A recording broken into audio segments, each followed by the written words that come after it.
know who else I see all the time? Curtis Conway is doing the. I got to give you guys this. This is a great one. Okay, I leave the Bears. Curtis Conway comes out the next day and says, "Finally, the handcuffs are taken off me. We're going to start throwing the ball. I'm going to catch 1,000 balls. All this stuff." So I read this. I say, okay. Well, here we go.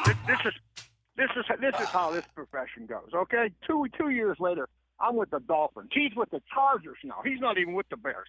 We go out to San Diego and we put a whooping on them. We get after them. Okay.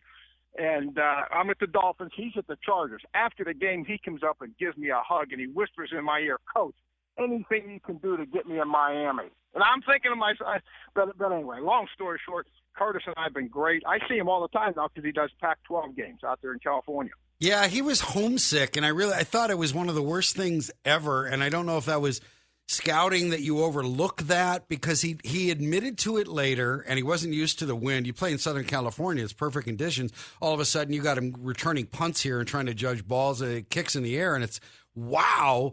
Is that a matter of you took a guy with great athletic ability and you overlooked something, a personality, a fear of leaving home, something like that, or was that not investigated? Well, he goes to high school there. Obviously, he went to junior college in California. Yeah. He goes to college at USC. Never been out of the state of California. We draft him, and the whole story is he's in Chicago. A month later, he wakes up and looks out his windows, and all he sees is cornfields. We are in Platteville, Wisconsin. Okay? Now, this is a true story. Not many people know this. Okay. He comes in, he says, "Coach, I got to meet with you." I said, "Sure, come on in." So we go in, we sit there. And he gets all emotional, and he says, "Coach, I think his signing bonus back then, might have been $1 million. Let's say it was $1 million. He says, "Coach, I got my checkbook." This is true. He says, "I want to write you a check and give you my signing bonus. I'm leaving." And he said, "I'll give you the money back." And I says, "Curtis," Tom Condon was his agent. So I got Tim Lefevre, and I said, "Timmy, get Tom Condon on the phone." I says, "Tom, I don't know if you know where Platteville's at, but you better find out, because we got damage control. We got a problem here."